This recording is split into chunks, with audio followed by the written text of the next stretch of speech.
The word mitzvah has a number of meanings. First of all, the word mitzvah means commandment. Tzivui, an instruction, a commandment.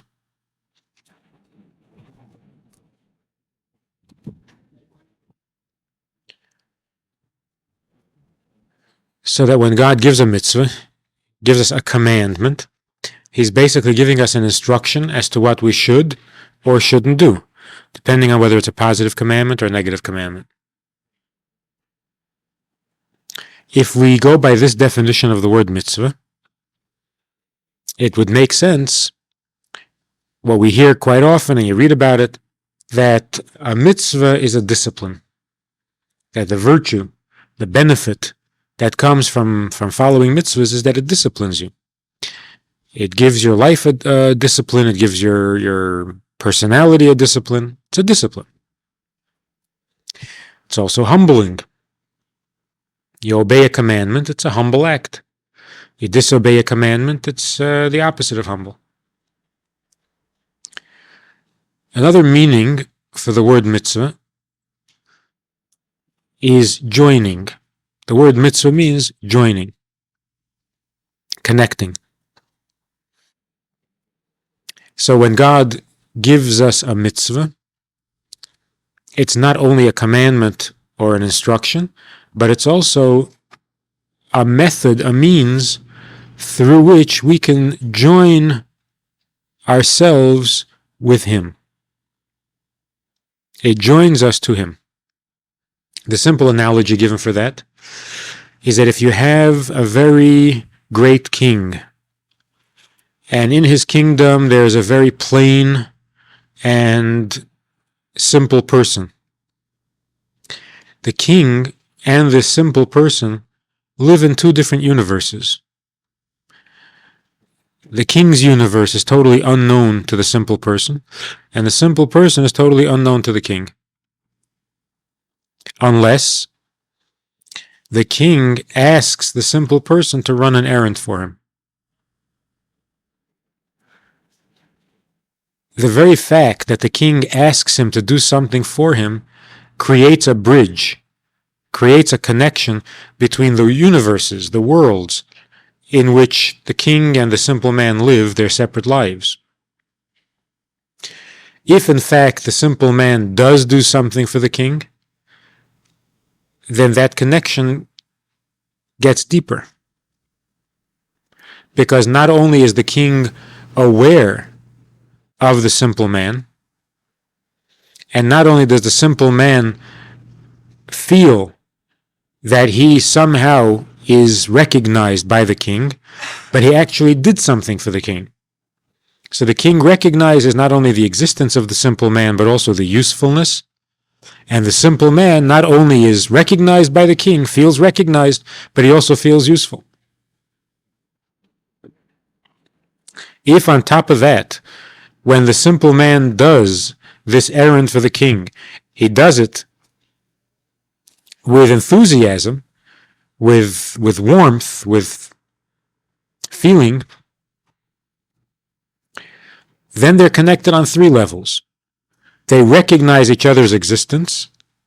They recognize the usefulness of that existence, in that the king sees that a simple person can be useful, and the simple person feels that he is useful in the world of a king.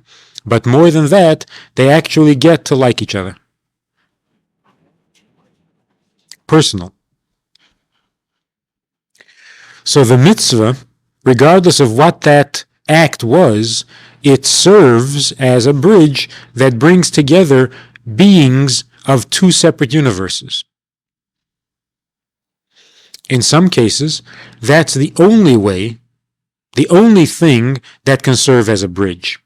Because if the king is exceptionally brilliant and the simple man is unusually dull, then the bridge between them can't be a conversation. They can't have a conversation. They're too far apart in their lives and in their minds to carry on a conversation that's going to be of any significance.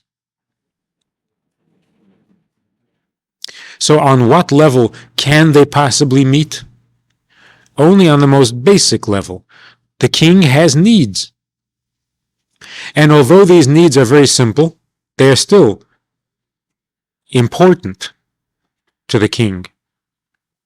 And those things even the simplest person can fulfill.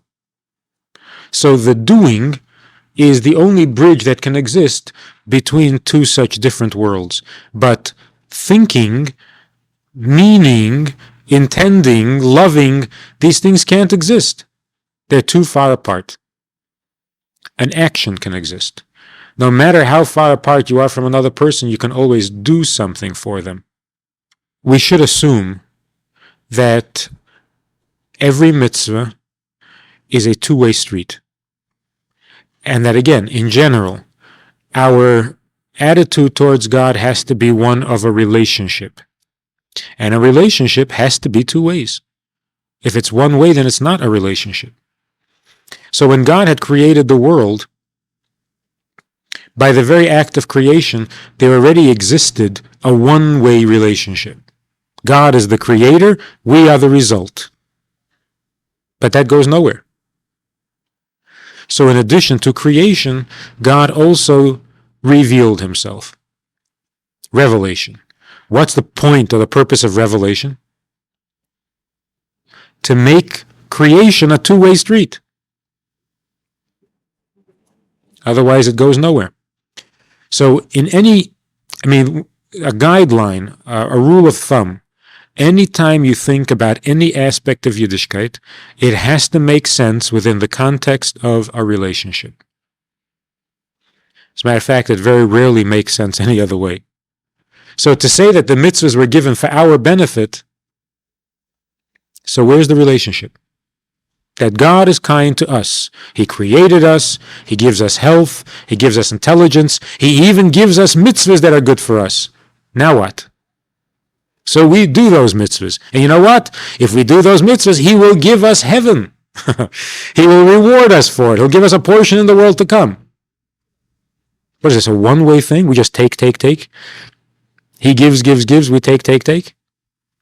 So the mitzvahs are really a two-way street. As much as it's good for us, it must also be good for Him. How can it be good for Him? How can He need anything from us? Good question. But that's the fact.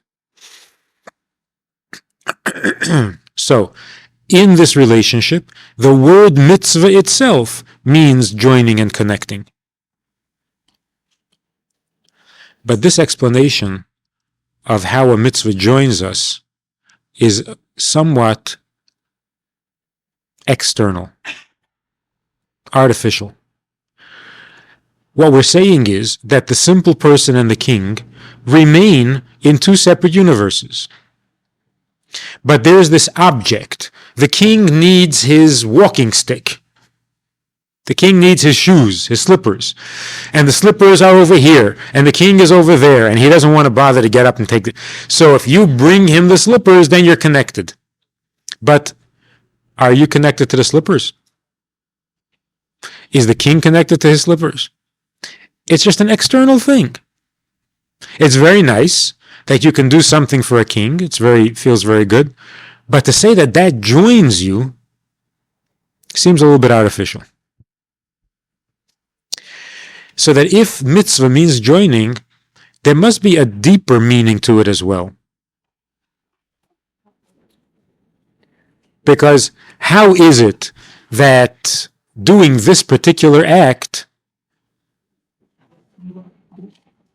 or these 248 particular acts,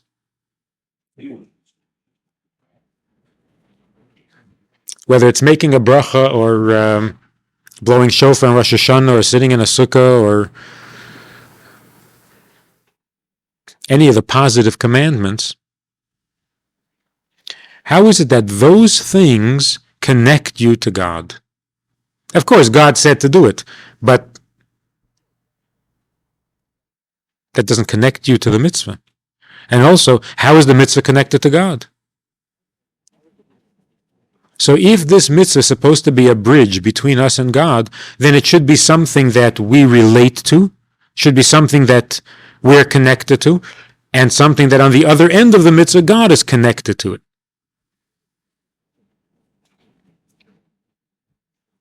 So Chassidus explains, when God came down at Mount Sinai to give us these mitzvahs,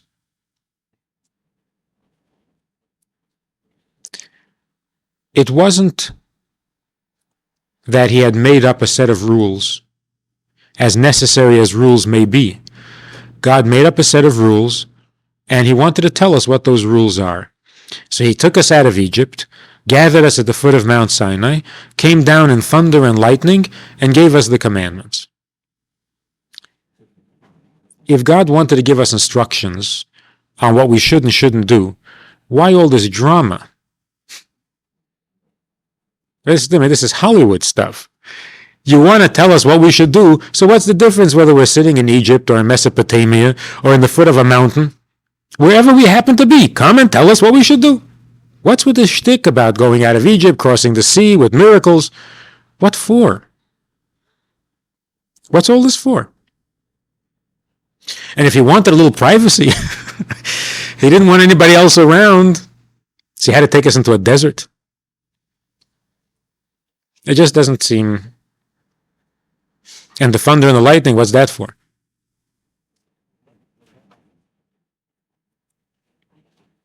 I mean, everybody likes a little drama, but since when is God into this? Another thing is, the Rambam says in the 13 principles of faith, one of the 13 principles is that God will never change the commandments. That this Torah will never be changed. Not that we won't change it, but that God won't change it. And this is one of the 13 principles of our faith. So Chassidus asks, maybe it's true that God will never change these commandments, but why is it so crucial to know that? Why is that so central to Yiddishkeit that it has to become one of the 13 principles? It doesn't seem like such a crucial piece of information. And also, what would be so terrible if God did change them? It's his football. It's his game. It's his world. He wants to give us these commandments until tomorrow afternoon, and then tomorrow afternoon different commandments. Who's to say no? Well, you can argue with him.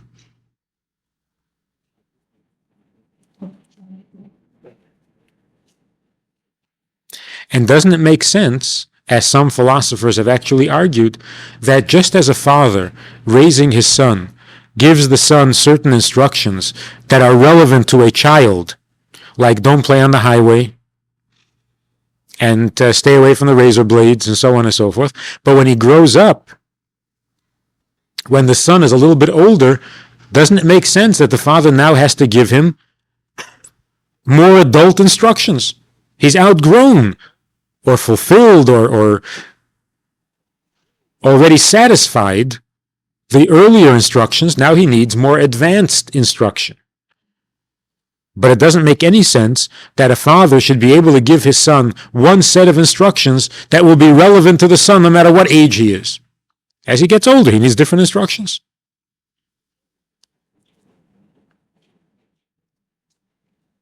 So why would it be so terrible if after 3,000 years of living these commandments, okay, we got these right already, now we're ready for bigger commandments, better commandments, grown-up commandments.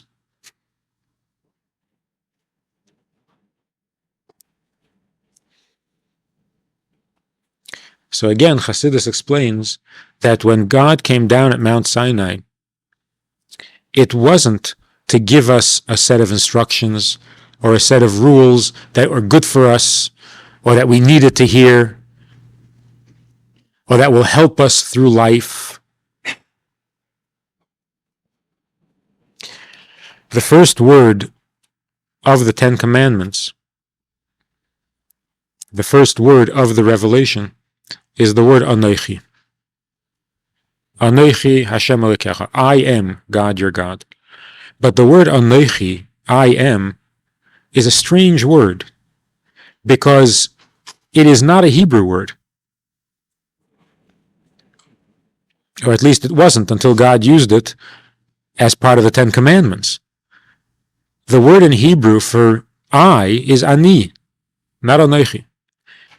And yet God uses a non-Jewish word, a non-Hebrew word, with which to begin the whole revelation. So the Gemara explains that the word anochi is an acronym. It stands for Ano Nafshi Ksavis Yehavis. Aleph Nun Chaf Yud, Ano Nafshi Ksavis Yehavis. I give you my soul in writing. So when God came down and engraved his commandments on stone, he was basically saying, I'm giving myself to you. I'm writing myself down. Not commandments, not instructions, not good advice, not even fatherly advice. When God came down at Mount Sinai, he basically revealed himself. That's why the drama. It wasn't that he was accompanying himself. He was accompanying the commandments with background drama, with thunder and lightning. If God is revealing himself, then the world trembled and shook. It wasn't drama. This is how revelation affects the world if we're talking about God revealing himself. And we have a very important lesson. When God reveals himself, it's in private. As every self-revelation should be. If you're going to bare your soul, you do it in private. So God couldn't do it while Jews were in Egypt or in Mesopotamia or in Manhattan. He had to take us away from the tumult, away from the crowd, away from the public places to a private place, because revelation is a very private, intimate thing, and you don't do it in public.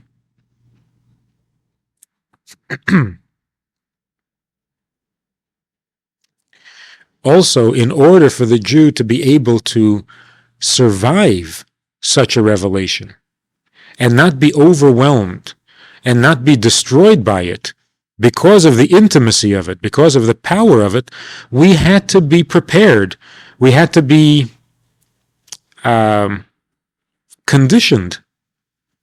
And that conditioning took 400 years. From the time that God told Avraham that his children will first go down to Egypt, then they will come out of Egypt and they will receive the Torah. More specifically, the preparation or the conditioning took 210 years. The 210 years of slavery in Egypt. More specifically, it took a year.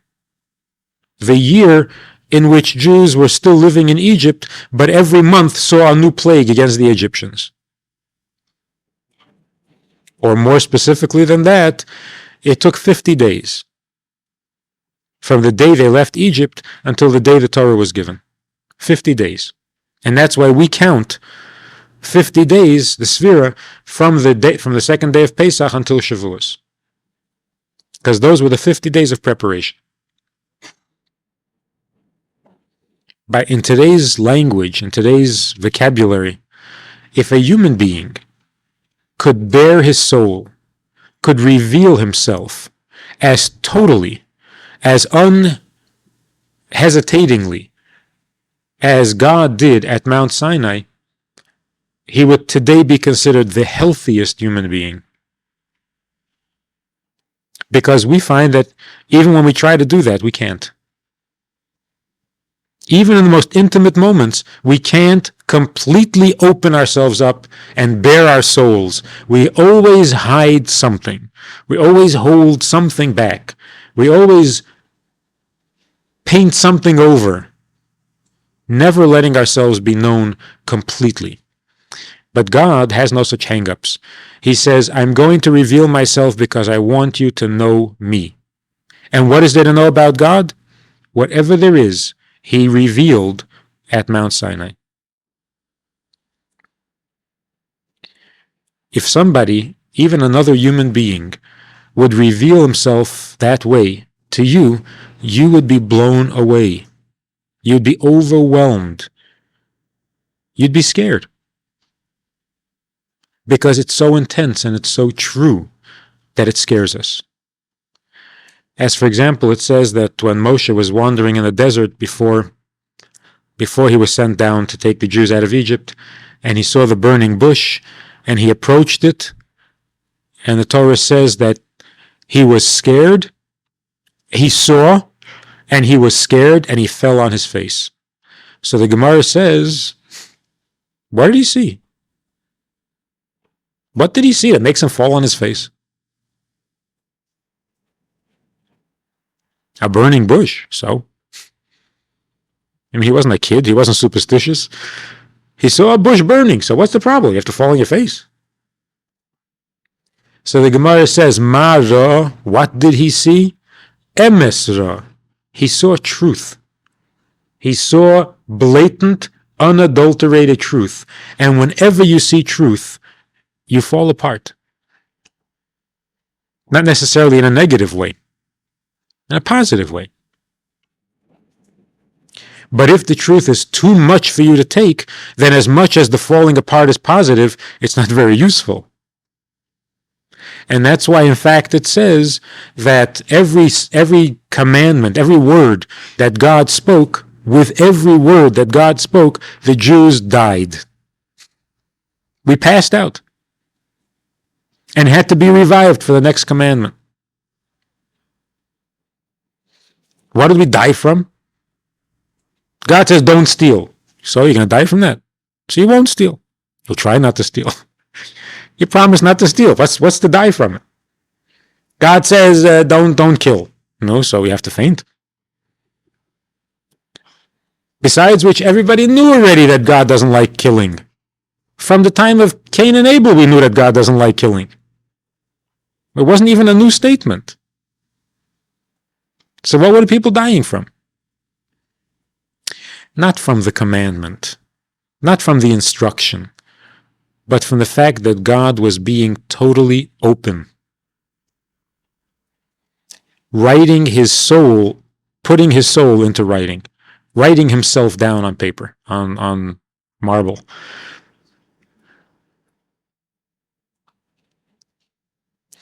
Which explains a discussion in the Gemara. Two sages in the Gemara who are discussing what the response was, Jews' response to the commandments. What did we say when the commandments were given? One opinion is that for a positive commandment, our response was hen, yes. A negative commandment, our response was lav, no. The other sage's opinion is that for the positive commandment we said yes, and for the negative commandment we said yes. So when God said, honor your father and mother, we said yes. He said, don't kill, we said yes. Yes, we won't kill. The other opinion is when God said, honor your father and mother, we said, yes, we'll do that. And when God said, don't kill, we said, no, we won't. So for this, they have to argue. What are they arguing about? I mean, what's the difference? Whenever there's an argument in Gemara, both opinions must be very valid. Otherwise, why are we recording this for all time to come?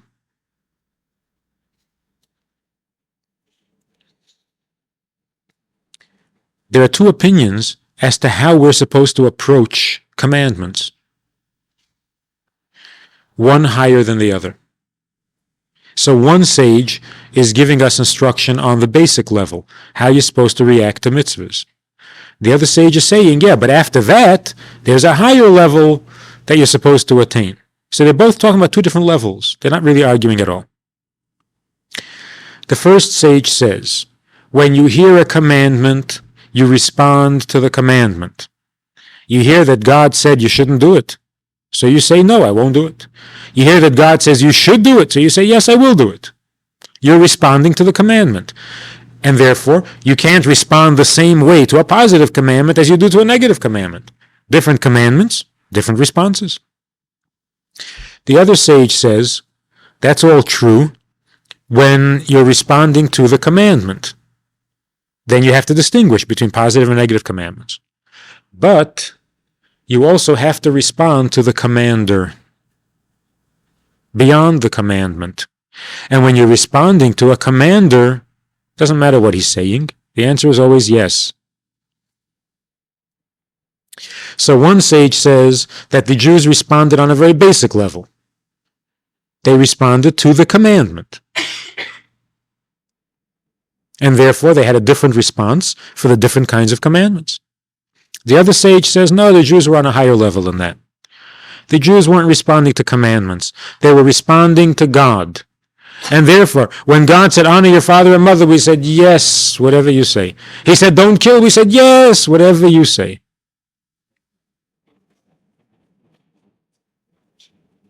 Because there's only one commander. Why should you have two responses?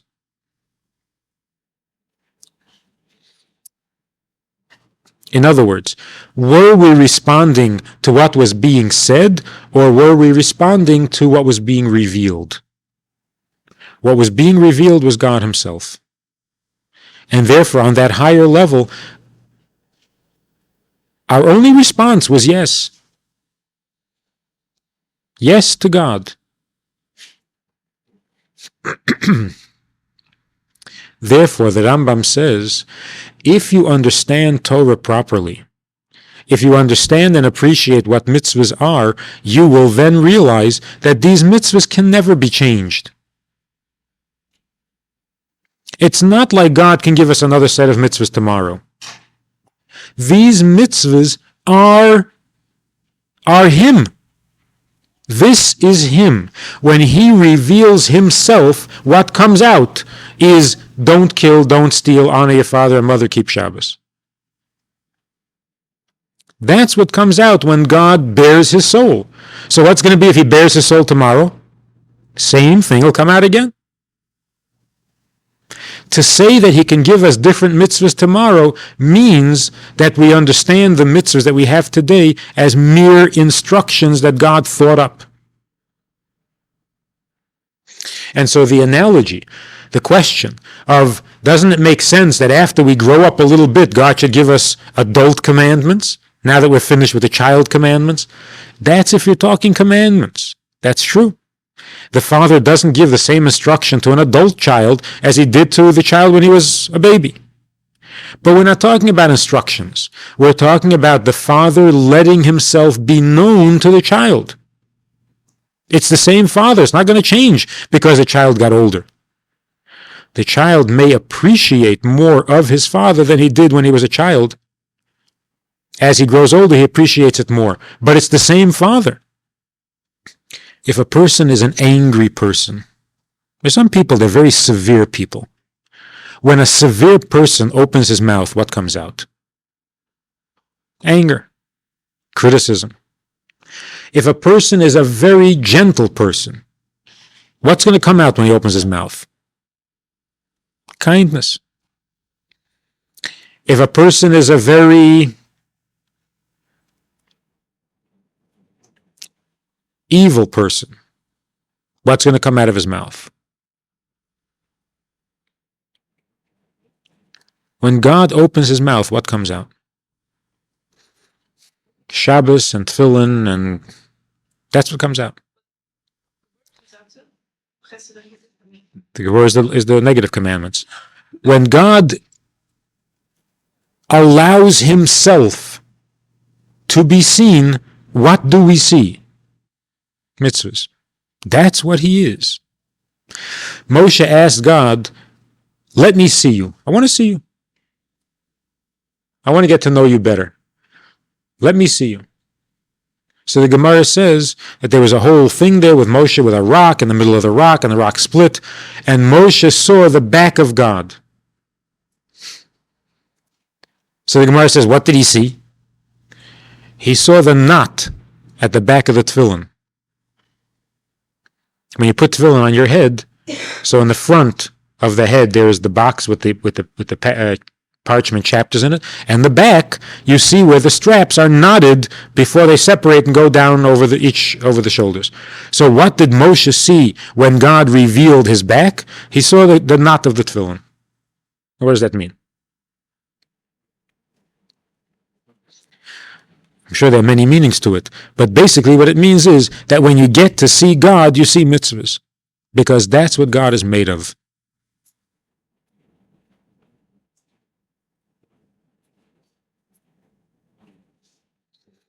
So if a person says, I think I've seen God, I think God talked to me, I climbed a mountain and I closed my eyes and I was close to God, how would we know whether they were or they weren't? Some guy comes out of the desert and he says, God spoke to me and he told me this and that and the other. And we say, nah, don't be crazy. We're not Muslims. Or a group of guys get together and they say that God spoke to them and told them to pass on the message that from now on we should do this, that, and the other. And we say, nah, der nicht Kopf. Crazy. How do we know they're crazy?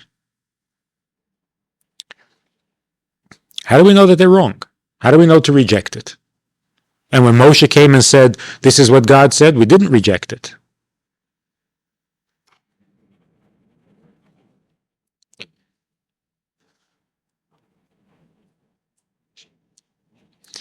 If the commandments are instructions, then there might be some grounds, there might be some reason to believe some guy who comes out of the desert and says, God spoke to me. And there are new instructions. But mitzvahs are not instructions.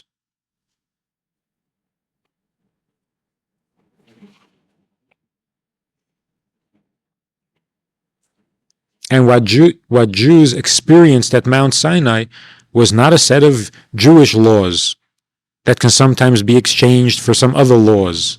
They weren't laws. They were God being himself. And God doesn't change. So when a person says, I have experienced God, I've seen, I felt God, I heard God, how are we to know whether that's true or not? Very simple. If somebody says, I just spent the summer in a jungle, you look at him and you can tell. I mean, there's certain signs. If you spend a summer in a jungle, you should at least have a few mosquito bites. There's telltale signs. There are the symptoms of a jungle.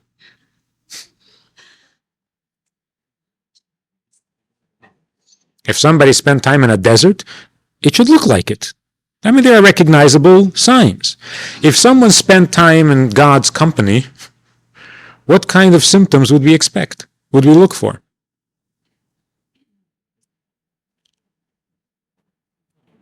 A halo? Does God give out halos? If you spent time with God, if you were close to God, then you would come back with kashrus, or with Shabbos, or with tefillin, or with mikveh. I mean, what else?